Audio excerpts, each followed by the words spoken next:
Labvakar visiem!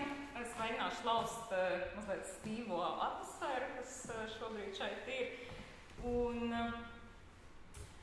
tā ir manas vecmāmas broša, ko esmu pielikusi arī šeit sev klāt, un kuru es mantoju no viņas, ja es izvēlējos pēc viņas nāves, un ko es aktīvi arī lietoju. Un uz pirmā slaida šī broša bija tādēļ, ka, ja jūs izstaigājat mūsu izstādi, es pateikšu priekšā, mums vienā no kapu kopiņām ir tāda vesela plejāde ar dzintara brošām. Un tās arī kādam citam ir šķitušas gadu vērtīgas, tās gan ir ārstas brošas, lai viņš šeit nonāktu. Protams, ka šī iemesla, kādēļ šīs brošas ir muzejā un beigās izstādē ir mazliet citādāks nekā kāpēc es esmu izvēlējusies to. Man tā ir personīga piemiņas lieta, bet, protams, ka finansiālā vērtība arī šeit droši vien nav pārāk liela. Bet tas vēsta man par kaut kādām specifiskām atmiņām un attiecībām ar viņu. Bet šodienas lekcijā es gribu iet plašāk nekā tikai lietas, ko mēs paši izvēlamies pēc tam, kad cilvēki ir nomiruši. Tad es gribu runāt arī par to, kā cilvēki atdod savas lietas, teiksim, gatavojoties savai nāvei, par ko tas varētu liecināt, un vēl plašāk arī par kādas prakses mēs piekopjam, gan pieminot mirušos, gan arī patiesībā cilvēkus, kas ir vēl dzīvi. Līdz ar to es mēģināšu plest tās atmiņas daudz plašāk un parādīt to kā tādu dinamisku procesu un mainīgu procesu. Un es sākšu mazliet, pirmā daļa būs mazliet teorētiskāka, tā kā kamēr jūs nesat iemiguši un sakuruši pēc darbiem. Un tad, kur ir prakses un lietas, es virzīšos uz specifiskiem piemēriem. Piemēri būs no mana pētījuma lauka, tādā mazā Latvijas lauka pansionātā, par to, kā es veidoju attiecības, kā attiecības veidojās ar šiem cilvēkiem cauri priekšmetiem, kā arī es minēšu citu autoru piemērus, lai parādītu, piemēram, kā caur priekšmetiem tiek veidotas gan dzimtas lomas, gan arī, teiksim, politiskā piederība un arī personiskā piederības sajūtas. Nu, un nosaukumā bija tāds interesants vārds kā tuvniecība, un es saprotu, ka man ir jāsāk mazliet paskaidrojot, ko tas nozīmē. Sākotnēji tātad apmēram 90. gadu vidū Džaneta Karstena bija viens no antropologiem, kas nāca klajā ar šo terminu, relatedness, jeb tuvniecība, un tā toreiz bija tāda antropoloģiska pretreakcija uz iepriekšējiem radniecības antropoloģijas notikumiem. Ja, tātad, ja iepriekš radniecību tiešām pētīja kā tādu izteikti bioloģisku vienību, kas balstās uz reprodukciju un uz asins saitēm, tad šī termina ieviešana toreiz bija ar mērķi parādīt, ka, hei, attiecības, mēs visi to zinām, attiecības ir daudz plašākas, radniecība ir daudz plašāka nekā tikai bioloģiskās un ģenētiskās saites. Ne? Un tapa šis vārds tuvniecība, jeb relatedness. Tad šobrīd, protams, ar relatedness mēs saprotam un tuvniecību gan arī šīs bioloģiskās attiecības, jo arī to pamatā un tās formē dažādas sociālās attiecības, gan arī mēs viņu varam plest vēl plašāk līdz pat vairāk nekā cilvēku attiecībām. Proti mūsu attiecības ar mūsu mājdzīvniekiem arī varētu būt kategorijā tuvniecība. Tie varētu būt mūsu draugi, ja mūsu saucamā izvēlētā ģimene, un dažādas citas attiecības. Līdz to šis vārds ir izplasts plašāks. Tas ir gan mūsu bioloģiskās un asins radniecības, kas mums ir ļoti svarīgas šajā reģionā, gan arī daudz plašākas attiecības. Un tas lielais jautājums, runājot par radniecību, un tur nāk iekšā atmiņa nesaraujami, ir, ko tas nozīmē būt saistītiem, būt radnieciskiem, būt tuviniekiem, un kā tas notiek. Kā tad mēs topam saistīti ar cilvēkiem, kā mēs topam par tuviniekiem. Un tā šī tēma vīsies cauri visu šīs lekcijas laikā. Un, attiecīgi, tas nākamais sarežģītais jautājums ir, kāda ir atmiņa un radniecības saistība.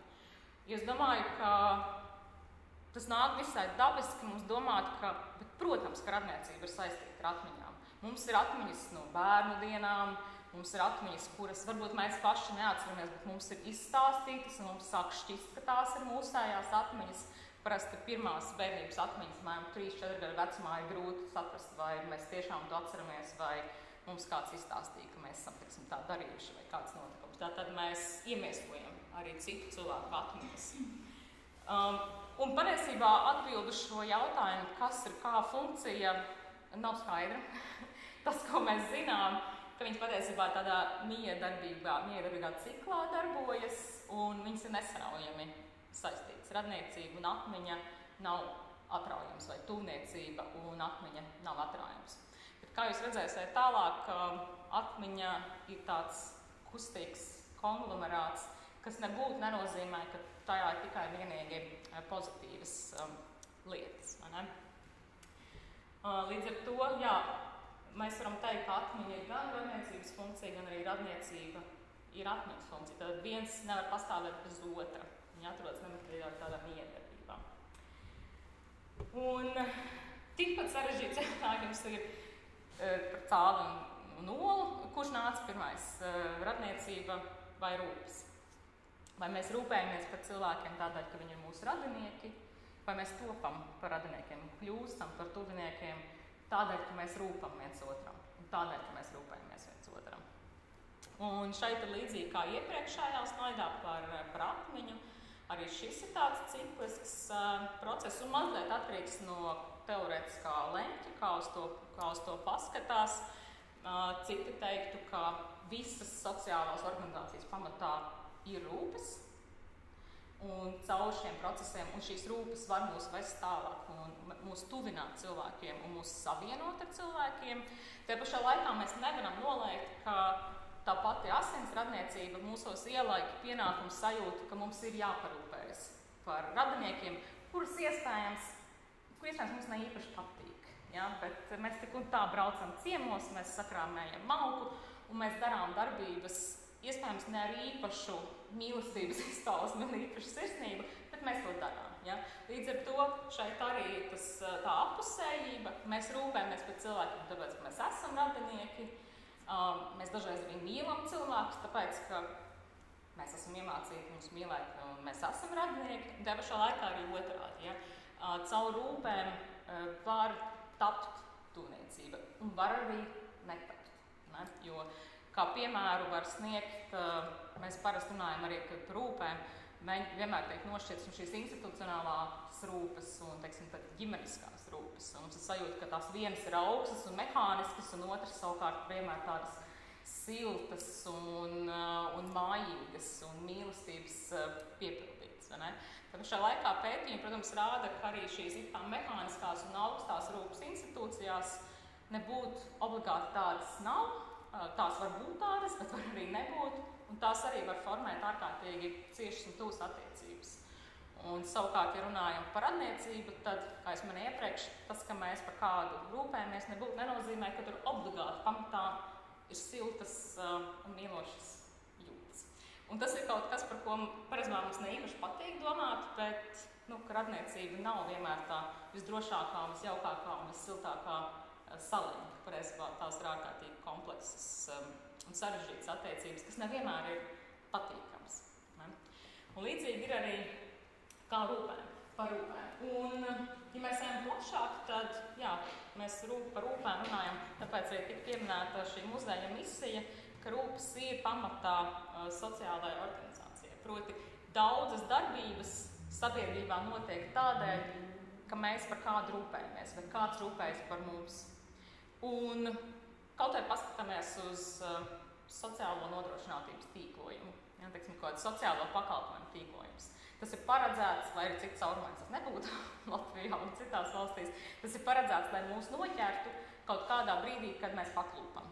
Ja, tātad ir mehāniski politiski jau iestrādāts kaut kāds rūpju naratīvs. Ja mēs krītam, mums ir kaut kāds, teiksim, bezdarbnieku pabalsts, kas mūs noķer. Ja? Tātad šeit rūpes ir iestrādāts arī kā sociālā organizācijā. Tā pašā laikā tas ir ārkārtīgi atvērts process. Ir grūti pateikt, kurā brīdī šī rūpes beidzas. Un tikpat grūti pateikt, vai tiešām vienmēr ir tikai šis devējs, kas dod rūpes, un otrs ir tāds pasīvs saņēmējs. Visticamāk, ka nē, tas process ir tāds ciklisks, un arī devējs kaut ko saņem, un arī tas, kurš saņem rūpes, patiesībā, dod arī kādam citam. Mēs to ļoti labi varējām redzēt pandēmijas laikā, kad pēkšņi tika pāraudzes tradicionālās rūpju attiecības. Piemēram, vecvecāki vairs nedrīkstēja un nevarēja pieskatīt mazbērnus. Tas bija tāds brutāls rūpju pārāvums. Ja? Un cilvēki gados teica, ka viņi jūtas nelīderīgi šobrīd, tāpēc, ka viņi bija ļoti būtisks atbalsta mehānisms, teiksim, saviem bērniem, kuriem ir mazi bērni. Ja? Un tas ir pārāvums tajā ziņā, ka mēs bieži domājam, ka mums ir jārūpēs tikai par tiem veciem cilvēkiem, un tas bija īpaši izteikts narratīvs pandēmijas laikā. Ja? Tad mums vajag pasargāt gados vecāko paudzi, nedod Dievs pie viņiem neiet klāt. Mēs tagad visi sabiedrības sadosimies rokā un mēs rūpēsimies par gados vecāko paudzi. Tad šā laikā tik maz pievērs uzmanības tam, ka arī viņi rūpēs patiesībā ikdienā, un viņiem šobrīd ir atņemts šis rūpju aspekts, ko viņi dod pretī. Ja? Līdz to, ja mēs domājam par šo sabiedrības milzīgo dažādo daļu kā tikai ņēmējiem, tad tas nebūtu nav akurāts attēlojums. Un tas, ko varbūt ir grūtāk izstāstīt, ka rūpes mēdz būt arī vardarbīgas, un sniegšu kādu piemēru. Un tas, ka rūpes var ne tikai veidot attiecības un formēt un mainīt, jo rūpju attiecības mainās, bet tās var arī šķirt cilvēkus. Un, ka man cilvēki parasti prasa, bet kā tas var būt, ka rūpes ir vardarbīgas, mēs taču ar labākajiem nodomiem. Un viens no variantiem ir retākais gadījums būtu tad, ja tiešām tās rūpes tiek mehāniski darītas un ar sliktiem nodomiem. Turklāt arī ieriepas no kaut kādas varas pozīcijas. Tas, kas biežāk notiek kaut kādu vērtību sadursme. Kas ir tas, ko mēs uzskatām par labu dzīvi, piemēram? Kas ir tas, ko mēs uztveram kā labas rūpes, kā labas un vērtīgas attiecības? Un, kad notiek šī sadursme vērtību, tad var rasties situācijas, kurās tiek nodarīts kādam pāri. Viens no piemēriem, ko es parasti arī studentiem stāstu, ir, piemēram, rūpes par cilvēku, kurš nespēja pats vairs paēst. Un mēs zinām, ka viņam ir jāpēd, viņam jāizdzer ir 13 medikamenti, ļoti spēcīgi. Bet cilvēks man saka, ka viņš nevēlas ēst, jo viņam ir slikti. Un lai es vispār viņu lieku mierā. Un šajā brīdī man jāizdara arī izvēle, vai es viņu piespiežu apēst kaut ko, lai viņam būtu labi, tātad es rūpēs viņu drošību, viņu veselību. Un jautājums ir, vai tur nav vardarbības moments. Tur ir. Ja, un tātad šī tāda vērtība sadursme. Un šeit man bija to svarīgi šo aspektu par to, ka rūpes var būt arī vardarbīgas vai vardarbības elementi. Katrā ziņā bija ļoti svarīgi, jo līdzīgi kā par radniecību mēs domājam, ka tā arī vienmēr ir tāda droša un silta saliņa, tāpat arī rūpes nevienmēr ir drošas un labvēlīgas, lai arī visticamāk nodomi parasti ir vislabākie, ja, bet šie nodomi sadurs. Un tas ir svarīgi domājot arī par atmiņu, jo vēlāk es jautāšu, vai atmiņa var būt vardarbīga. Un runājot tātad par atmiņu, kas, kā atceramies, ir daļa no radniecības vai radniecība formējoša, un tūniecība radniecība savukārt ir atmiņu formējoša. Domājot par atmiņu kā par rūpēm, par atmiņu šeit runāju kā par intersubjektīvu pieredzi. Bieži vien tā ir intersubjektīva pieredze un arī dialogiska pieredze. Proti, tā neveidojas vakumā, tā neveidojas tikai mūsu galvā, bet tā veidojas starp mani un vēl kādu cilvēku. Arī tad, ja mēs sēžam vieni paši un mēs atceramies kādu notikumu, teiksim, no bērnības vai no pagātnes, un mums ir sajūta, ka tā ir tikai un vienīgi mūsu atmiņa, un tā ir ārkārtīgi precīza, pirmkārt, viņa jau ir radusies par kaut ko visticamāk, kas tur bijis iesaistīts, un tā atmiņa visticamāk ir transformēsies.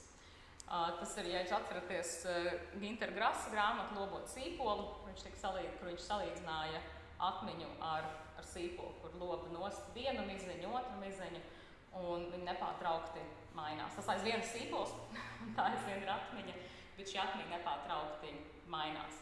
Un mēs, protams, dzīves laikā neievērojam, ka šī atmiņa patiesībā jau sen ir transformējusies, un ka tā ir apaugusi vai ir kaut ko nodivusi, vai mēs kaut kādu detaļas arī aizmirstam. Un tā ir vienkārši viens dialoga piemērs par intersubjektivitāti un par dialoģiju, kur mēs vai tu atceries to notikumu, un otrs saka, jā. Un patiesībā tas arī jau tā kā stimulē to, kā šī atmiņa pārveidojas. Ja kurš šāds dialogs stimulē mūsu atmiņas tādu nemanāmu pa milimetram pārveidošanos. Ja? Bet kas notiek vēl? Kāpēc arī tā ir kā morāli nozīmīga praksa? Jo, ja es prasu, vai tu atceries, un tu saki, nē, tur momentā noteikti tajā brīdī kaut kāds attiecību pārējums neliels un lūzums. Ja? Līdz ar to, līdzīgi kā es teicu, ka rūpes var formēt attiecības, bet tās var arī šķelt attiecības. Gadījumā, ja rūpes, ko tu man sniedz, paredzamā nebija man derīgas kaut kādā veidā, līdzīgi arī veidojas šādi mazi pārāvumi, piemēram, tad, ja es neatceros dzimšanas dienu, vai es neatceros kaut kādu notikumu, vai mana versija par to notikumu ir gauži citādāk. Ja? Un tad mēs mēdzam aiziet šajos strīdos. Bet klausies, bet man ir laba atmiņa, man ir taisnība, tu nebija toreiz, tu toreiz nokavēji. Ja? Un veidojas šie mazie tādi netveramās plaisas un pārāvumi attiecībās. Un galējā forma, protams, var būt arī, ka šī atmiņu pārāvumi vai citādāka interpretācija par to notikumu, un tās visas kaut kādā ziņā jau ir interpretācijas, var arī pavisam attiecības pārākt. Un lielā mērā arī, protams, šī izstāde runā par atmiņu un piemiņu interpretācijām. Ja? Kas ir tas, ko tiek sevišķi pēc cilvēka nāves, nevēlti ir teiciens, ka mirušam cilvēkam ir daudz CV. Protams, mēs varam pārrakstīt šo cilvēku un viņa darbības un viņa vērtības sistēmas pēc mūsu pašu ieskatiem. Ja? Līdz ar to šī atmiņa, tas tā nav faktoloģiska realitāte, bet tas ir kaut kāds uzslāņojums, ar ko mēs strādājam. Ja? Un es teicu arī iepriekš, ka par atmiņu mēs bravuši domāt kā par tādu statisku, par lietvārdu, lai gan realitātē, es man iepriekš, ja rūpes ir process, tad arī atmiņa ir process. Un atmiņa ir process, ja darbības vārds tieši tāpēc, ka tā nepārtraukti transformējas un mainās. Pat tad, ja mums šķiet, ka viņa aizvien ir tieši tāda, kāda bija 10 gadiem mūsu atmiņa. Bet parasti, jebkura atmiņa, jebkura šī intersubjektīvā pieredze ir nepārtraukti mainīga. Un tieši tāpēc tas ir darbības vārds. Un turklāt tā ir arī resursu prasoša. Mēs darām lietas, lai mēs atcerētos. Iespējams, mēs nepiefiksējam šīs lietas. Tas var būt kaut kāds neliels stimuls. Smarža. Smarža ir viena no spēcīgākajiem atmiņu triggeriem kaut kādiem. Ja? Mēs sajūtam smaržu, mēs atceramies kaut kādu notikumu vai kārtējo versiju par šo notikumu. Un līdzīgi varbūt ar skaņu, līdzīgi varbūt ar kaut kādu notikumu, kas atsauc atmiņā, vai kaut kādu ainu, kas atsauc atmiņā kaut kādas citas lietas, bet tā nepārtraukti pārtop. Tas, ko mēs redzam arī muzejos kā atmiņu institūcijās, ka tā ir fizisku resursu prasoša. Lai mēs uzturētu visus priekšmetus, kas mums ir svarīgi, kas piedalās šo atmiņu veidošanā, un arī piemiņas veidošanā, ir vajadzīgas telpas, ir vajadzīgi cilvēki. Tad mēs kustinām nepārtraukti savu atmiņu tieši caur priekšmetiem. Tik daudz, ka pat daži antropologi teiktu, ka priekšmets, nevis ka priekšmets saglabā atmiņu par, teiksim, mana broša, nevis saglabā atmiņu par manu vecmāmu, bet šis priekšmets ir atmiņa pats par sevi. Mēs varam skatīties arī uz tādu veidā. Šis priekšmets ir atmiņa.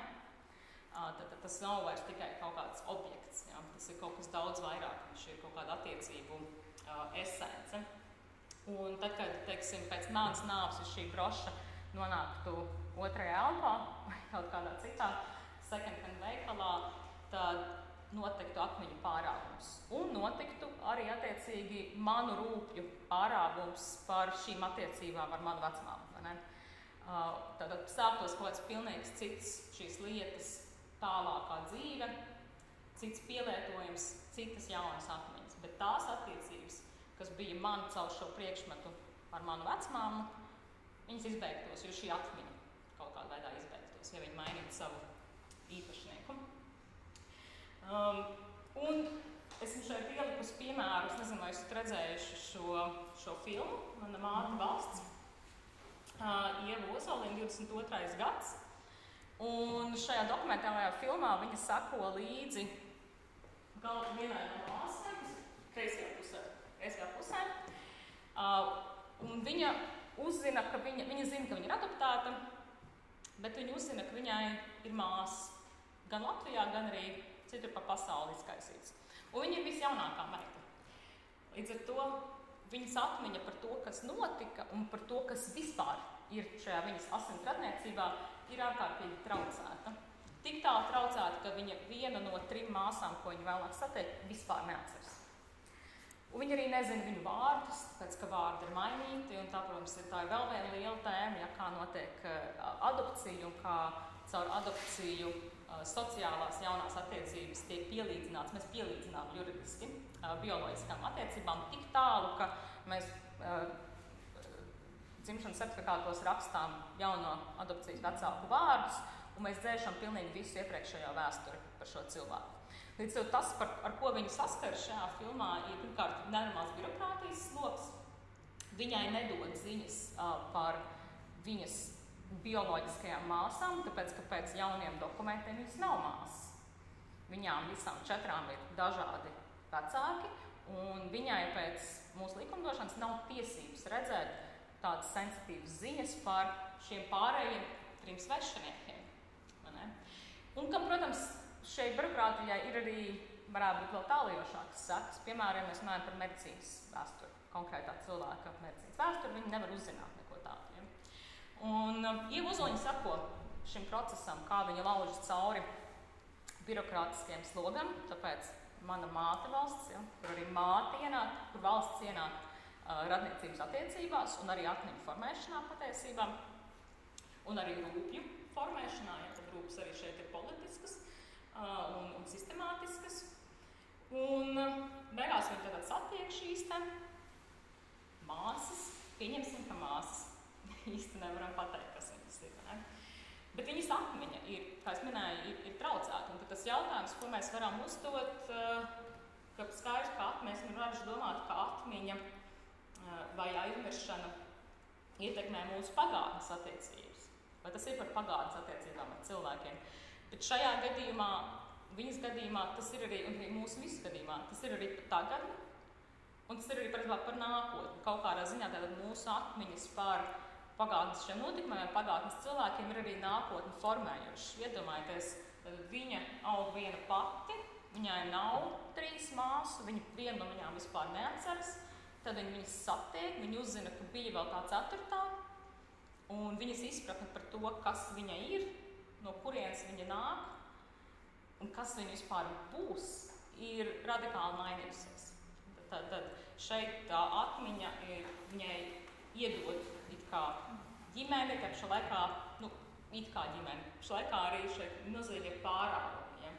Jo viņām tas, ar ko teiksim, vienā momentā, ar ko filma ir iepazīstina, ir arī, ka viena no šīm māsām viņai pasniedz dāvanu ar 37 vai 39 dzimšanas dienas dāvanām, visas tā dzimšanas dienas, ko viņa ir nokavējusi. Ja. Un tad tas jautājums ir, vai viņa atgūst ģimeni, vai tā vispār ir ģimene, vai viņa atgūst māsas, tās ir māsas, vai viņa iegūst varbūt māsas. Un kāda loma tajā mūsu piederības sajūtā, mūsu ģimenei, cilvēkiem, kas mums ir tuvi, ir kopīgām atmiņām. Un šai radniecībai, ko mēs varam praktizēt ikdienā, jo tas, kas viņām iztrūc. Viņām nav šīs kopā būšanas laika, kas vēlāk pārvēršas par kopīgām atmiņām, ja, kas īpaši ir brāļiem un māsām. Un tas viss viņiem ir traucās. Līdz to šeit atmiņas pārāvumi, jauniegūto atmiņu veidošana ir ārkārtīgi svarīga šo attiecību veidošanā, un mēs arī nezinām, protams, kā tas tālāk viņām turpināsies. Bet šis ir labs piemērs, kā par to domāt, kā redzēt to sasaisti, kā atmiņas principā formē arī to, ne tikai kas mēs esam vai bijām, bet arī kas mēs būsim. Tieši tāpēc, ka atmiņas mainās nepārtraukti. Es domāju, ka mēs arī maināmies kaut kādā ziņā. Un viens no svarīgākajiem jautājumiem, manuprāt, ir, kā es minēju iepriekš, šajā piemērā, vai tu atceries, un es saku jā vai nē, un tas var radīt vai nu piesaisti, vai nu pārāvumus, ir jautājums, ja mēs domājam par atmiņu kā par rūpju formu, es rūpējos par, es domāju par tevi, es atceros, vai aizmiršana ir kaut kas pretējs rūpēm. Vai aizmiršana automātiski nozīmē vienaldzību, uzmanības nepievēršanu, tuvniecības un radniecības saišu, kādā ziņā potenciālu iziršanu, vai kaut kādas šīs mazās plaisas. Ne? Un tikpat labi mēs varam jautāt, vai atcerēties vienmēr ir labi, vai atmiņa var būt vardarbīga. Un viens no piemēriem, ko es gribu šeit sniegt, ir antropologs Maikls Lambeks. Viņš ir daudz rakstījis par atmiņu, un viņam ir viena sieviete, kuras dzīves stāstam viņš ir sekojis līdzi, kāda kundze gados, kurai caur atmiņām ir ielikta arī tāda izteikta nepiederības sajūta un nevērtības sajūta pašai par sevi. Tad viņas ģimene, viņas vecāki faktiski formējuši viņas personību, grozot viņas atmiņas. Un visa viņas izpratne par sevi, šie mazvērtības kompleksi, kas šai kundzei ir, kas dzīvo Šveicē, ir pareizībā veidojušies tātad uz citu cilvēku atmiņām vai citu cilvēku iejaukšanās viņas atmiņā. Un tas viņas process, kam viņi iet cauri, ilgus gadus ir mēģināt saprast, kuras ir manas atmiņas un kuras atmiņas pareizībā nav manas, bet kuras man ir iedēstītas vai kuras ir tik tālu mainītas, ka es vairs neatceros, vai tās ir manas, vai tās ir viņas. Un viņi iet cauri milzīgi garam procesam, mēģinot atšķirtināt, kas tad viņa ir. Un tas ir, protams, ļoti arī tāds vardarbīgs un sāpīgs process. Līdz ar to tas jautājums, vai atcerēties vienmēr ir labi, ir atvērts jautājums. Un otrs piemērs, varbūt, par ko arī tikai nesen, es teiktu, vismaz literatūrā tādā parādās jautājums ir, tad, kad mēs domājam par demenci un par Alzheimer, piemēram, kā vienu no demences formām vai paveidiem, mēs vienmēr bieži lielākoties domājam, ka tas ir kaut kas slikts, tad mēs kaut ko zaudējam. Mēs zaudējam daļu no savas personības, ja? Jo atmiņas piedalās arī personības veidošanā, mūsu spēja atcerēties iepriekšējos notikumus parāda mūsu personības kādu turpināšanos. Ja? Tad mēs maināmies, bet mums ir arī atsauces iepriekšējiem notikumiem, attiecīgi demence, aizmiršana vai, teiksim, smadzeņu traumas, kas izraisa aizmiršanu, tiek uzskatīts par kaut ko, kas maina absolūti mūsu personību un tiek skatīts parasti negatīvā gaismā. Taču tajā pašā laikā ir arī piemēri, kas parāda, ka varbūt tas nav tik viennozīmīgi, proti Alzheimer pacienti vai citas demences pacienti mēdz itin bieži satraukties tad, kad viņus apciemo radinieki, tas ir jau diezgan tādā progresējošā stadijā, kad ir Alzheimers. Un viņus kaut kādā mērā satrauc tas, ka viņiem aizvien ir iekšējā šī sajūta, ka man liekas, ka es to cilvēku pazīstu, bet es nespēju saprast, kas tas ir. Un tad ik pa laikam pēdējā laikā parādās šur un tur gan no saucamajām māsas studijām, gan arī tieši no antropoloģijas etnogrāfiskiem ilglaicīgiem pētījumiem jautājums, vai šajā gadījumā varbūt aizmiršana, šo cilvēku aizmiršana kaut kādā stadijā arī nav pats sliktākais, kas var notikt ar šiem cilvēkiem. Proti, var būt, ka mēs varam pieņemt, ka tas cilvēks mainās, ka viņš ir kļūst par kaut ko citu, un ka šī atkabināšanās no pagātnes notikumiem, no šiem pagātnes cilvēkiem, kas pie viņa nāk, kas viņu nepārtraukti drusku tā kā izsit no sliedēm, varbūt arī nav pats sliktākais, kas var notikt. Un līdzīgi, protams, mēs varam runāt arī par kaut kādām traumatiskām pieredzēm. No vienas puses, teiksim, arī psihoterapijā un psihiatrijā atmiņa ir svarīga koncepts, ar ko strādāt, lai, teiksim, tiktu pāri kaut kādām savām traumām.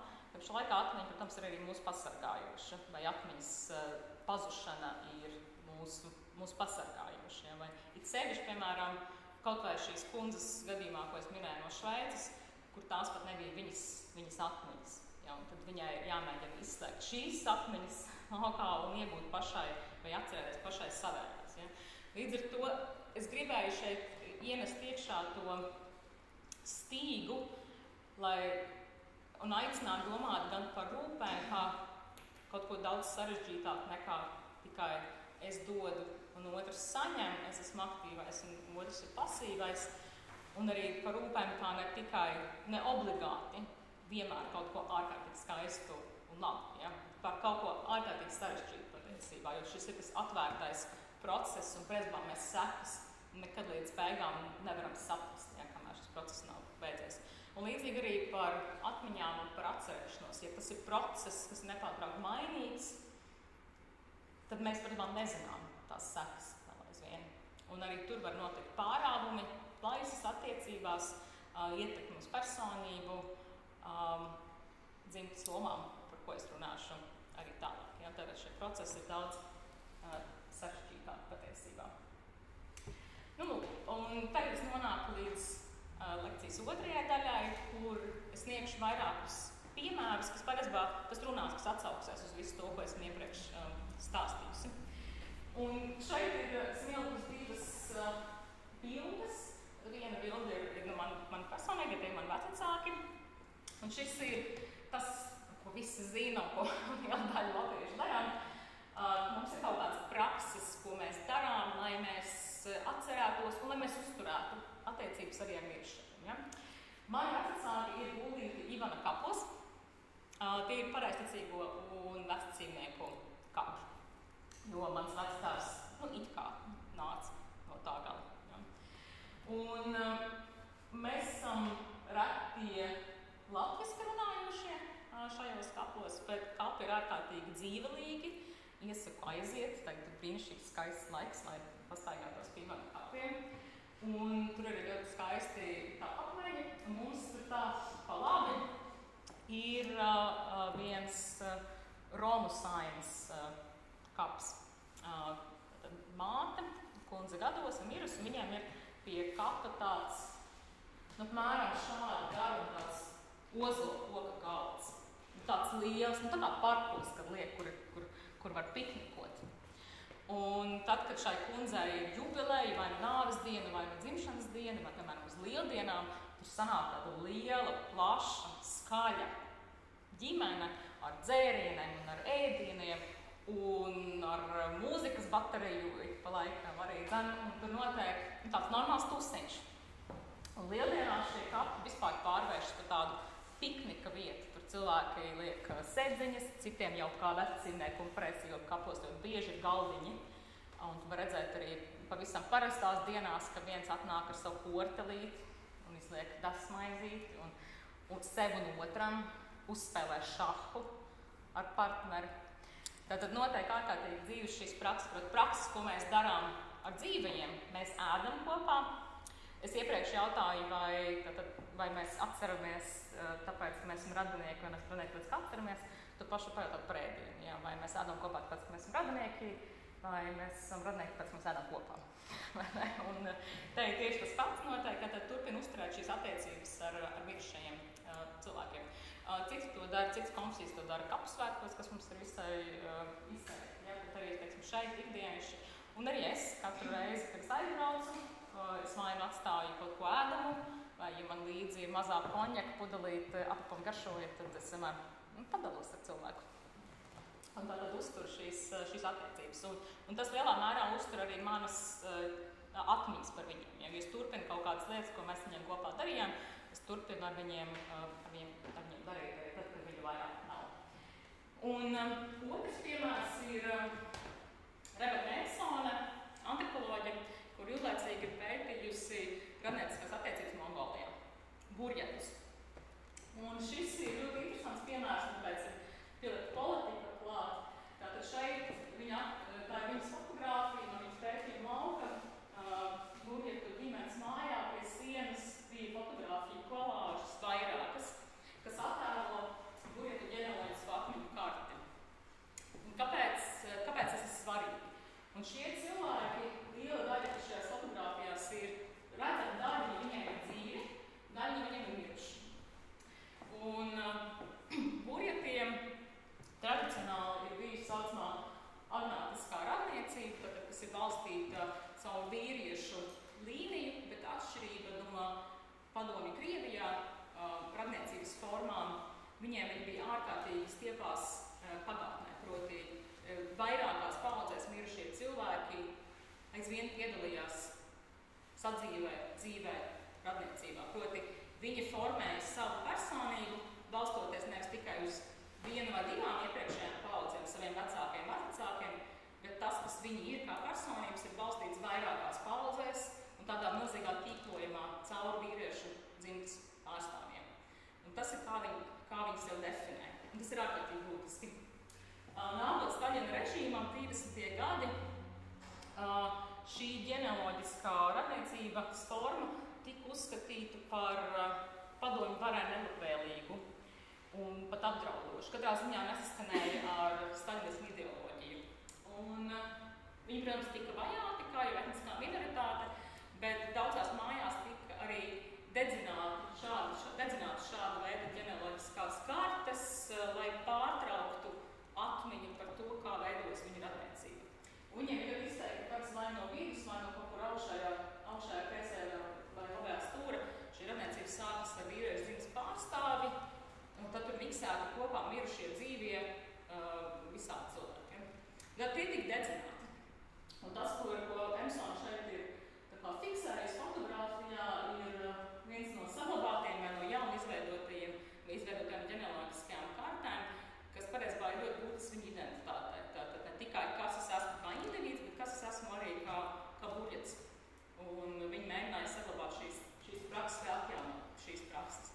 Līdz ar to šeit ienāk arī šis politiskais motīvs iekšā, un tas, kā atmiņu radniecība sasaistās arī ar politiku, kā politika mēģina iznīcināt kaut kādas konkrētas ideoloģijas, un tas, kā viņi savukārt caur atmiņas praksēm pretojas arī uzliktajiem šiem tēlvārdiem. Tā viena no praksēm, ko viņiem uzspieda, bija, tad esmu Nikolēna, saucam tēlvārdos, kas ļoti iezīmēja tikai šo vienas paudzes radniecību.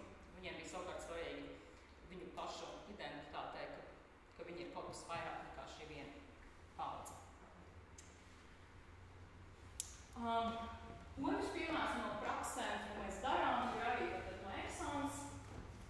Un šeit ieskatās tieši dzimtas jautājums, kā es minēju, viņiem ir šī agnātiskā radniecība, tad ļoti caur vīriešiem, piedarīta caur vīriešiem balstīta. Un šis ir Toļņa sieviete, ar ko šī antropoloģe kopā dzīvoja, runāja. Viņai mājās pie sienas bija tāds izšuvums ar 3 briedīšiem. Šie briedīši ir Toļas 3 dēli, ko viņa dzemdējusi un audzinājusi. Un viņas mājvietā bija dažādās vietās šādi mazāki vai lielāki izšuvumi, kuriem katram bija kaut kāda ļoti specifiska nozīme. Tā skaitā arī burjeti kā nomadi, tad viņi pa laikam pārvākties, mēdz kustēties. Šī izšuvuma tika ņemta līdzi, izvēloties kaut kādu vienu, lai saglabātu attiecības ar šo māju. Māja arī viņiem ir viens no tāds dzīves organisms, arī mums māja ir diezgan dzīves organisms. Ne? Un šis savukārt ir svarīgs arī tieši dzimtas aspektā, ņemot vērā, ka visa radniecība tiek veidot un formēta lielākoties caur vīriešiem, arī atmiņas par to, kas notiek ģimenē un kāda radniecība tiek formēta veidota caur vīriešiem. Kas nav nekas neparasts tikai burtiem, arī mums ir diezgan izteikti, ka, teiksim, tādā nacionālā līmenī atmiņas bieži vien tiek formētas caur vīriešu narratīviem. Un caur šiem izšuvumiem, tas, ko sievietes darīja, viņas veidoja savu klātbūtni mājās. Ja? Viņa nemanāmi ielika sevi atmiņu stāstā caur šiem izšuvumiem. Un šeit ir arī svarīgi tas, ka sievietēm mainās ļoti izteikti viņu sabiedrībā dzimtas lomas, un caur šo viņa parāda, ka viņa vairs nav nekāda jaunā meita, kurā ir zemāka nekā vīra māte, bet viņa ir sieviete, kas ir izaudzinājusi 3 dēlus. Ja? Viņa šo nemanāmi, viltīgi ielika sevi šajā mājas stāstā un arī dzimtas stāstā caur šādiem atmiņu kartēm. Un tagad mēs virzīsimies pie lietām un par lietām, ko mēs saņemam. Un šīs bildes ir no mana pētījuma, kādā mazā lauku pansionātā, visi vārdi mainīti. Šī ir Maija, sauc viņu par Maiju. Mēs bijām lielas draudzenes. Mēs iepazināmies, kad viņai bija 90 gadi. Un šeit mēs gatavojamies svinēt viņas draugu Eduārdu 76. Dzimšanas dienu. Ja, mēs esam uzklājuši galdu, un tur ir krūzītes, kafija un konjaks. Bet vispār mēs ar Maiju, Eduārdu un Lūciju dzērām kafiju gada garumā katru dienu 1:30. Katru dienu gada garumā mēs dzērām kafiju 1:30. Un katru dienu mēs runājāmies un plačojāmies un stāstījām jokus un smējāmies. Runājāmies par dzīvi un tā tālāk. Un tas ir ārkārtīgi bagātīgs process. Un tad, kad man vajadzēja, es dzīvoju tātad šajā pansionātā, un tad, kad man vajadzēja beidzot doties projām, tad man Maija uzdāvināja to priekšējo krūzīti, kas ir pavisam parasta krūzīte ar pašvaldības logo vēl otrā pusē. Tāda īpaši glīta, nekas tur tāds baigi nav. Bet viņa teica, ka man obligāti jāņem šitā krūzīte. Un tādā veidā, ko viņa izdarīja, es jau, protams, tāpat viņa nebūtu aizmirsusi, jo viņa ir ārkārtīgi spilgta personība, bet viņa ielika sevi manā stāstā, manā dzīvē caur priekšu. Tātad, un viņa ielika, un tādā veidā viņa arī veidoja savu personības stāstu, tad, kad viņas arī vairāk nebūs. Jo man tagad ir tā krūzīte, un katru reizi, kad dzeru kafiju no tās krūzītes, man ir jādomā par Maiju. Ja? Un to dara ļoti daudz cilvēku. Mēs ieliekam sevi caur priekšmetiem, citu cilvēku stāstos un citu cilvēku dzīvēs, pat ja šie priekšmeti ir ārkārtīgi parasti. Un tā man notika diezgan daudz tur. Man vispār ir ļoti daudz vilnas zeķu, kopš es atgriezos no pansionāta, un arī vilnas cimda, dūraiņu, un arī vesela kolekcija, dažādās krāsās. Tātad šīs ir Marijas dāvinātās zeķes, man vēl bija vairāk cilvēki, kas man dāvināja zeķes, un tas princips, protams, ir tas pats, kas bija ar šo krūzīti. Ja, un man dažreiz viņi vēl spieda man roku un teica, ka tu tikai mani atceries. Ja? Es saku, bet kā tad es tev varētu aizmirst, vai ne? Bet man ir šīs zeķes. Valentīnas kundze, kas ir Baltkrievē, viņa savukārt man sadāvināja tādu čupiņu, tādu pabiezāku ar svētbildēm, ar ikonām un ar tādiem krāšņiem Baltkrievē, tādiem slāvu lakatiem. Viņa teica, ka viņai jau vairs nevajagot, lai es ņemot un lai man tiekot un vispār gribēju dot vēl blūzas un žaķetes un ko tur vēl mēģināju pieturēties pie svētbildēm un lakatiem. Un, protams, kāpēc uz šiem dāvinājumiem ir grūti pateikt nē? Viens, protams, tas, ka mums jau ir labas un siltas attiecības, bet otrs arī tas, ka es saprotu, ka viņas veido stāstu par sevi pēc savas nāves. Ja viņa turpina savu personības stāstu, tad, kad viņas vairāk nebūs. Ja? Man paliks kaut kas no viņas, un attiecīgi, tad, kad par šo domāt tādā kategorijā, ir ārkārtīgi grūti nepaņemt šīs mantas, tāpēc, ka tas ir kaut kas vairāk par šo priekšmetu. Ja? Tas ir par šo atmiņu noturību un par attiecību noturību. Pat tad, kad viņas vairāk nebūs. Un mazliet varbūt kaut kas gaistošāks ir trešais stāsts, Anatolijas. Viņš nebija pārāk runīgs vīrs. Viņš bija liels grāmatu lasītājs, aizvien ir liels grāmatu lasītājs, ne īpaši runīgs. Mēs iespējams, kopš es viņu pazīstu, tad ir pagājuši vai 4 gadi, esam pārmījuši kādus 4 teikumus. Toties viņam vienmēr bija bikšu kabats pilns ar visādām konfektēm, un katru reizi, kā es gāju garām, viņš iebāz roku un vienmēr man sniedza konfektes.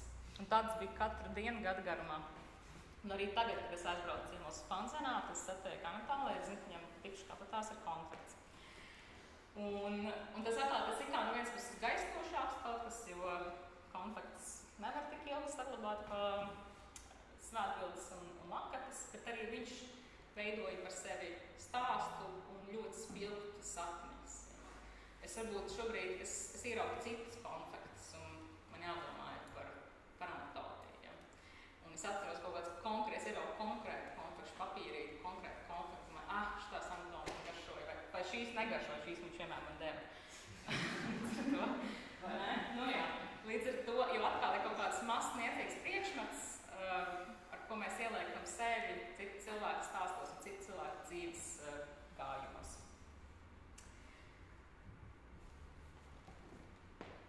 Tālāk ir stāsts par dzimti un par personību. Tālāk ir asma un priekšā ir valīna.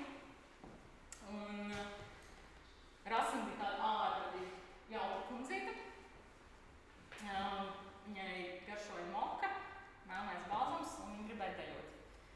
Diezgan bieži. Un viņai bija tāda mazi grauzā auskariņa. Un vienu dienu es skatos, ka viņai nav vairāk auskariņu. Es saku, Rasmīna, kur tad auskariņu? Es zinu, ka viņai ir dēls un mazdēls. Bet viņai tādā tuvā ģimenes lokā nebija nevienas sievietes.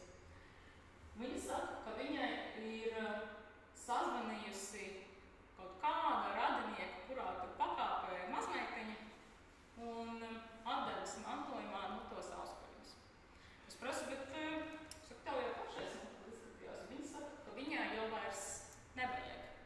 Ka tagad tiem auskariņiem jāiet jau ir pie jaunākām meitenēm. Un šajā gadījumā ir tas tāds ļoti niansēts stāsts par to, kā viņa atkabina sevi no kaut kādām dzimtas lomām patiesībā. Ja? Tātad pirmkārt notiek par sieviešu līniju atmiņu veidošana, šis mantošana no vienas sievietes, vecmāma, meitai, savai meitai un tā tālāk, ja? Kas ir tās ļoti būtisks ceļš tādā pasaulē, kur varbūt sieviešu narratīvi netik daudz dominē. Un šeit arī tas, ka jā, viņa dzimta un personība ir nesaraujami saistīta visu mūžu garumā, bet viņa, protams, mainās tas, kāds ir mūsu attiecības ar mūsu dzimti. Vienalga kāda dzimti. Un īpaši izteikti, es negribu teikt tikai, bet īpaši izteikti varbūt var redzēt tieši kaut kādas sieviešu dzimtes lomas maiņas, kad sieviete sāk novecot vecumā. Es biju daudz dzirdējis stāstus par to, kā rodas brīvības sajūta, ja vairs uz viņām neatiecas kaut kādas specifiskas dzimtes lomas. Ja? Tad Rasmīna to izdarīja kaut kā tā ārkārtīgi tā viegli un niansēti, sakot, ka viņai vairs nav, viņa saka, man jau, es tāpat esmu smuka meitiņa, bet man jau šitādas rotas vairs nevajag. Ja? Un viņa atdod šīs mazās rotas nākamajai, viņa sameklē šo ģimenes sievieti un atdod tālāk. Tad viņa sevi atkabina no kaut kādām dzimtas lomām un pāriet kaut kā citu. Un, kā es minēju, šeit parādās tas, ka sievietes kā atmiņu veidotājs, kas nemaz nav tik bieži. Nu, un tad pēdējais piemērs, un mēs esam pie beigām, ir arī par dzimti un par paudzēm. Ilustratīva nozīme abiem attēliem. Šujmašīnu esmu ielikusi tādēļ, ka vairāk etnogrāfiski darbi, kad brīnišķīgi parāda to, kā lietas, ko mēs atdodam cilvēkiem, teiksim, pēc savas nāves, teiksim, pārvācoties vai atstājam mantojumā un ierakstam, kas kuram pienāks, kuram tā lielā sekcija, kuram kristāla vāzes, kuram tie ozolkoka, tie smagie skapļi, ko neviens negrib, kam kažoks, kam dvieļu virtus, kam galgaldi, palagi, šujmašīnas. Tas, kas iezīmes, protams, ir, ka šujmašīnas un palagi galdauti parasti tiek nodotas sievietēm, pat ja tie ir piederējuši vīrietim. Ja? Tātad šie priekšmeti ir, proti, viena paudze nodod izpratni par kaut kādām dzimtas lomām nākamajām paudzēm. Ja? Tad specifiski, genderiski, dzimtē balstīgi priekšmeti tiek nodoti ar mērķi. Šitas tikai meitenēm, šitas tikai sievietēm, šitas manai maznētē, šitas manai meitei. Ja? Tad priekšmeti tiek genderiski. Un tādējādi prezidentā tiek nodotas arī šīs. Mēs turpinām kaut kādas specifiskās dzimtas lomas arī dzēn caur priekšmetiem un caur atmējušiem priekšmetiem. Un otrs piemērs ir par statusu. Kažoks, brīnišķīgs pētījums Siobhan McGee, kas ir pētījusi starppaudžu attiecības un atmiņu un radniecību Polijā. Šis konkrētais pētījums ir no Krakovas, kur viņa sakoja to, ka vecmāmiņas nodod mantojumā savus kažokus. Tātad postsociālisma valsts, šeit arī ienāk politika iekšā. Šie kažoki savulaik bijuši ārkārtīgi vērtīgi, nenormāli vērtīgi. Manā ģimenē ir stāsts, ka mana vecmāma pārdeva karakulāras kažoku, un mans vectēvs par to naudu nopirka Žiguli. Tik vērtīgi bija kažoki. Bet kažokiem bija arī neprasti tik viegli, nevarēja vienmēr pietrūkt. Ja? Tur vajadzēja kaut kādus galus, kaut kādu blatu, vai vienkārši vajadzēja piķi. Tā tiešām bija liela vērtība. Līdz ar to tām konkrētām paudzēm, un šeit gadījumā Krakovā tas notiek šīm vecmāmiņām, kurām vēl tie kažoki ir bijuši, tas ir viss. Tas ir status, tas ir reāli politiskais un ekonomiskais status sociālismā. Un caur status, protams, var iegūt lietas. Tātad šiem kažokiem ir milzīga vērtība, tāpēc, ka tie nav iemainīti par kaut ko, bet viņus varēja iemainīt. Un vien tas, ka vispār tu esi viņu ieguvis, tad tev viņš sakara. Un viņi atstāja mantojumā savām meitām un mazmeitām šos kažokus. Un tad šie antropoloģi seko, kā šīs jaunās sievietes, kā viņas savukārt par to jūtas. Citas vienas izjūt ārkārtīgi ciešu saikni ar savu vecmāmiņu, ja, kuras kažoks ir, tas labs kvalitātes kažoks. Un te pašā laikā nāk jauno vēsmu sadursme, ja tā ir kažokāti. Un daudz jaunieši nevēlas lietot nesāt kažokātis. Ja? Un citas savukārt teica, ka es glabāju viņu skapīs, nevaru viņu izmest, tas ir manas vecmāmas kažoks, bet tas uz ielas nevaru viņu iziet. Man bērns sauc uzreiz par buržuāziskām paliekām, vai uz mani skatās šķīvi, tāpēc, ka es nesāju īstu zvēru. Ja? Un tad viņi sako, kā notiek šīs attiecības caur kažokiem un atmiņu veidošanās. Un turklāt šajā gadījumā, ka tas ir tas interesantais aspekts un būtiskais, ka šīs vairs nav tikai caur šiem kažokiem, vairs nav tikai personiskās atmiņas un personiskās attiecības ar vecmāmu.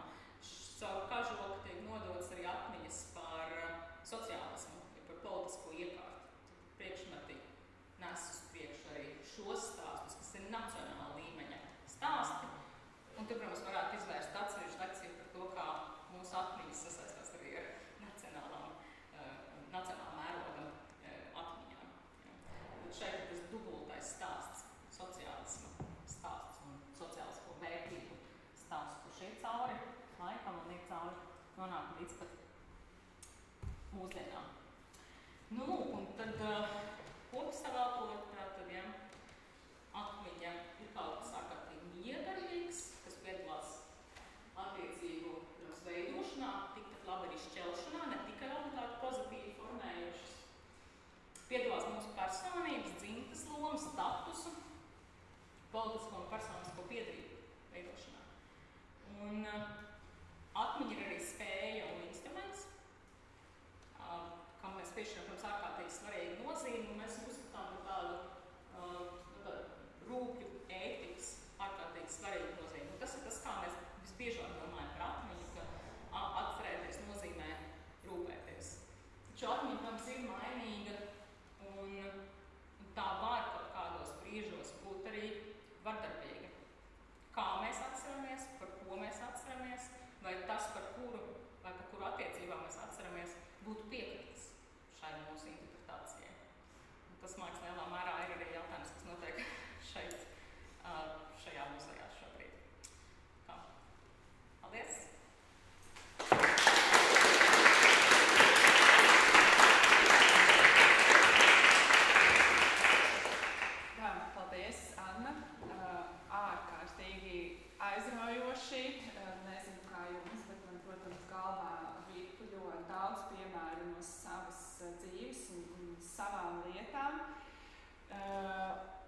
protams, jā, domājot par muzeju kā atmiņu institūciju, tas izaicinājums arī būtu domāt par muzejiem kā tādiem, kuru saturs un vēstījums var būt mainīgs, tāpat kā tu stāstīji par atmiņu un radniecību.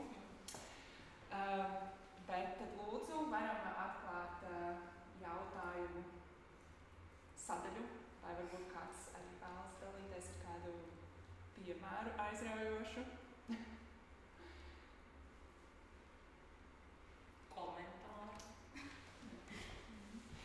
Jā, nu tad domājot par kažoku piemēru, es domāju, vispār varbūt vari pastāstīt, vai tev ir kāds komentārs par lietu apriti mūsdienās.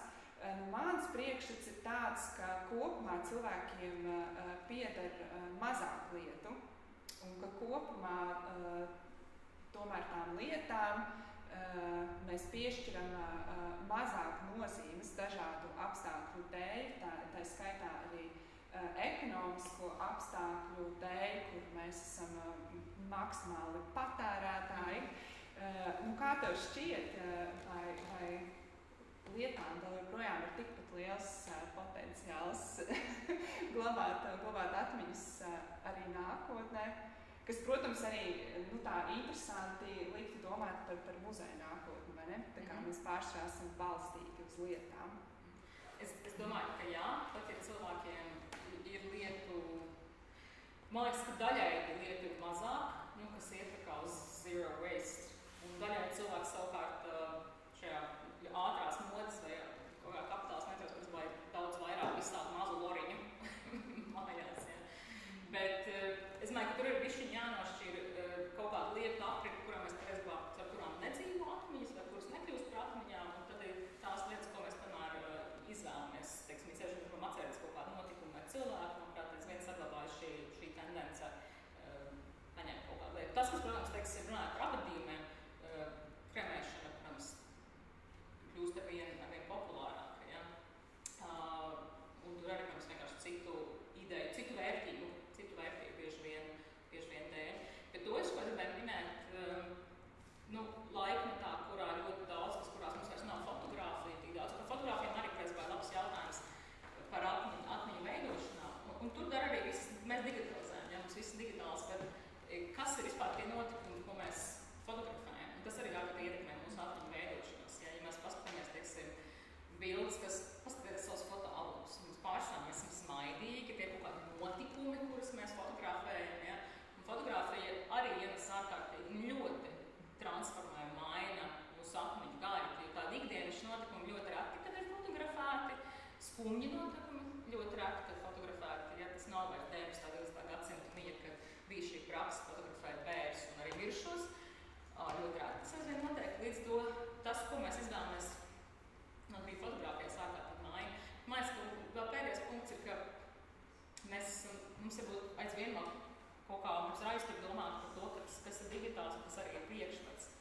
Bet tas arī ir priekšmets, ka nav jau tādas virtuālās dzīves un reālās dzīves. Tā arī ir reālā dzīve. Un mēs arī pārnesam ļoti daudz priekšmets vienkārši digitālā formātā, bet viņi aizvien ir priekšmeti. Viņi aizvien glabā kaut kāds. Bet es domāju, ka nezudīs potenciāls un kaut vai tad iznīk tur ir arheoloģija un vēsture. Nedomāju, ka tas notiks. Un mēs varētu mums jautāt, vai mēs tuvamies kaut kādam laikmetam, kur aiz mums paliks mazāk priekšmetu. Vai ka vēl nē?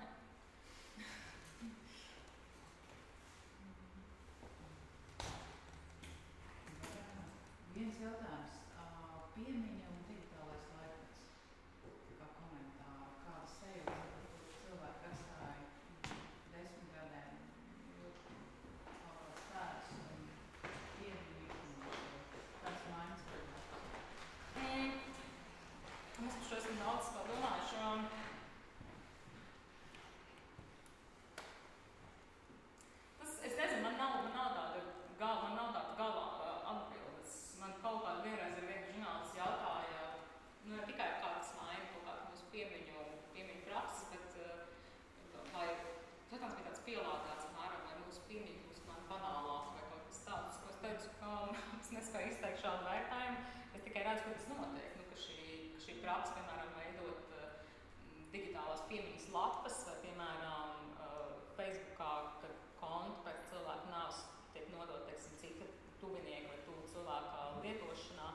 Es domāju, ka tas ir kaut kas ļoti līdzīgs, kā šie memoriāļi arī uz ielām aizvien ir, teiksim, kur ir bojā gājušais, vai kur mēs veidojam piemiņas lietas, mēs vienkārši viņus pārnesām digitālā formātā.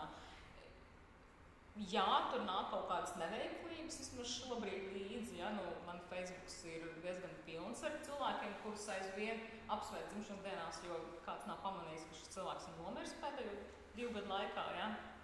Tā kā tur, un manuprāt, Facebooks nesen bija arī aprēķinājis, ka viņiem ir jau apmēram vienādā līmenī vai vairāk, apmēram šo mirušo kontu nekā īsto kontu, ja, vai ka tās nevis.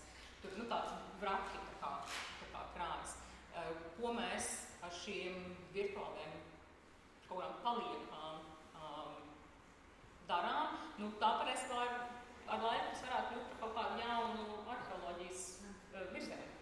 Un mēs esam pilnīgi nopietni, tāpēc, ka šīs dzīves vairs nav nodalāmas, un tā būs arī priekšmetu un akmeņu arheoloģija.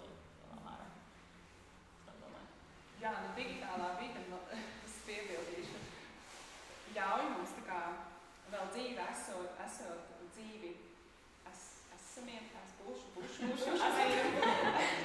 tas tā kūrais tās atmiņas par mums, es aizmirstu tās platformas nosaukumu, bet vienmēr sakot, tā platforma piedāvāja iespēju atstāt mūziku, savu mīļāko, filmu sarakstu mīļāko, jebko, kas būtu paredzēts tieši cilvēkiem, radiniekiem, un viņi varētu ar tevi iepazīties kā personību. Un es domāju, ka tas kļūst arī kaut kā daudz publiskāks, jo mēs esam veidojuši saturu par sevi ar visām smaidīgām bildēm, teiksim, šajās savās tīklos, ja. Tas kaut kāds tāds publiskais valsts, viņš arī, iespējams, ir brīnišķīgi izmantojams, kā publiskai piemiņai, un tad, protams, tik un tā ir fiziskā mājvieta, kur ir dažādi personiskāks cilvēkiem. Tā bija arī jautājums. Jā, paldies par tiešām interesanto stāstījumu. Es tikai gribēju pat ne jautājumu, bet iekomentēt, ka man arī studiju darbina kārtā ir nācies nokļūt tajā pašā pansionātā, un leģendas par jums arī starp pansionātu iemītniekiem klīst, un lai kuras iet, man vienmēr nāc pretī kā Anniņa, gan toreiz, kā arī kā pētnieka loma, veidojot šīs atmiņas, tas ir ļoti spilgts notikums un ļoti atmiņā palīdoši. Interesanti arī no tās otras puses, paskatīties uz tām taciņām, ko mēs iestaigājam, it kā, ko tad mēs. Paldies par komentāru. Man atkal bija jautājums par ģenealoģiskās kartas no Mongolijas, kuras ir bāzētas uz fotogrāfijām, bet kā tika tās atmiņas un caur priekšmetiem pirms fotogrāfijas, vai arī bija kaut kāds šāds kā kartes, bet kas tad bija medijas pirms fotogrāfijas? Jā, jo šis tiešām ir, viņi mums tam vienkārši zīmēja, tā kā mēs skolā taisam mūsu asinsradniecības kokus, viņi tiešām veidoja arī šīs kartas vienkārši no vārdiem un rakstu. Un tas ir tas, ko 20. gadsimta, 30. gadu, ko dedzināja. Ciltskokus, viņi taisīja šos ciltskokus, un tas ir tas, ko dedzināja. Un tad jau vēlāk, kad nāca šīs fotogrāfijas, tad viņi ir aizvietojuši vienkārši. Jo viņi ir pavēruši plašāk, tāpēc, ka arī tur, kur tas bija, mēs redzējām. Protams, arī šajā bildē, ka nav visi asinsradinieki, tur ir bildes, piemēram, ar kolēģiem un kaut kādas salidojumi, proti, kas arī, protams, ir interesants šī transformācija. Tas sākumā tiešām ir tikai par šo agnātisko asinsradniecību, ko viņi zīmē un vēl tās līnijas, bet tas izstāsta citādāk nekā mūsu. Viņiem nav tik hierarhisks, ja? Jo viņi neievēro šīs striktās paudzes, ko mēs taisam tās ģenealoģiskos kokus. Ja? Pirmā paudze, otrā paudze. Ja? Viņiem tā nav, viņš ir tāds mikslis kopā tiem mirušajai dzīvajiem, visas paudzes ir vairāk par to saistības ar šo centrālo tēvu. Un te viņi ir pavēruši jau plašāk, tur ir tiešām skolas biedri nāk iekšā bildes, ja, ar kaut ko, un attiecīgi tas nav vairs tikai par asinsradniecību, kas ir interesanti. Ja. Un otrais, likās, arī vairāk kā vienkārši komentārs vai piebildes, likās ļoti interesanti, mēs runājam par to dzimtas un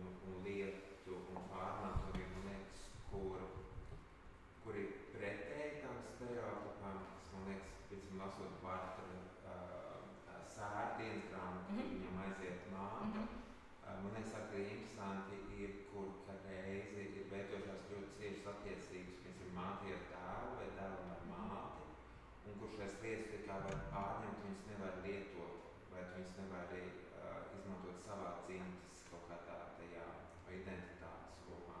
Man liekas, arī bija ļoti interesanti. Un arī attiecības ar karogu, ar apmetni, vai kā to sauc, ar puškazolu augus un tur lēs uz sabuļādas apmetnītes, kurš man bērnībā šausmīgi patika, jo es tā kā pārvaru viņu tēloju, nevienu nebija mājās.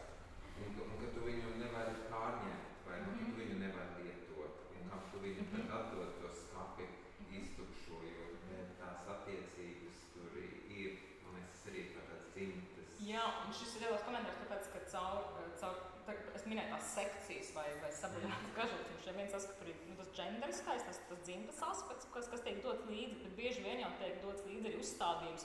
Šī sekcija nav izmetama, ja, vai proti runājot par to kaut kādu nelielu vardarbības tādu aspektu, ja, caur lietām, ko cilvēki liek mantojumos, un kur ieraksta, ka tas un tas mantos to un to, tur var būt arī kaut kādi vardarbības momenti. It sevišķi, ja tās attiecības patiesībā ir bijušas ļoti saspringtas, ja, tad caur to, ko es izvēlos, kam atdot, kādā veidā un ar kādiem nosacījumiem, ja, ar manām visām vitrīnām, ja, viņš ieliek tādu, es mirstu, bet es ielieku kāju durvīs, ja, un es turpinu tās pašas saspringtās, iespējams, toksiskās attiecības. Ja. Tāpēc man ir svarīgi, ka mēs domājam par to arī par šo vardarbības kaut kādu vai plaisu un pārāvumu momentu tajās atmiņās. Tas nav tikai es vismīļākajiem tur novēlēšu to, ja, tur arī, kam es ko nenovēlu, ja, vienam novēlu, otram nenovēlu, kādas mums bija attiecības, kādi, man ir arī kaut kādā tur attālā radinieku vidū, ja, kur krustmāte, tāda ir zemo stāvu, ja, kur ir kaut kāda 8 krustbērni, es laikam esmu viens no tiem, bet esmu izmucis. Viņa pat tam pēdējam labajam krustbērnam ir atstājusi viņa dzīvi. Viņa jau ir tā kā uzsīs dāvinājumu par dzīvokli ar nosacījumu, ka neko nedrīkst izmest. Un ka nevienu lietu šajā dzīvoklī nedrīkst kustināt. Bet tas arī ir ļoti vardarbīgi. Precīzi, jā. Un it kā taču 3 stabu dzīvoklis Rīgas centrā. Kurš nepriecātos mūsu ekonomiskajā situācijā? Bet tur tāds momentiņš, ja? Un tas, viņš teica, ka tā kā nē. Ja? Līdz to tur ir iespēja spēlēties. Pilnīgi noteikti. Ja? Kam ko novēlam, ar kādiem nosacījumiem, kādā veidā mēs ieliekam sevi citu dzīvēs un kādas atmiņas veidojam. Labi arī pieminēt muzeja attiecības ar dibinātāju Paulu Stradīnu, ka ģimene uztic, piemēram, vēru lēntas muzejām, bet neuztic Stradīņu dienas grāmatas vai sarakstu 20. gadu. Un tādā veidā patalpot sev šīs atmiņu, faktuālo, ja, atmiņu un muzejām uzticot tikai piemiņu. Jā, un tur tas selektīvais moments, ja, ko mēs laižam uz ārā, ko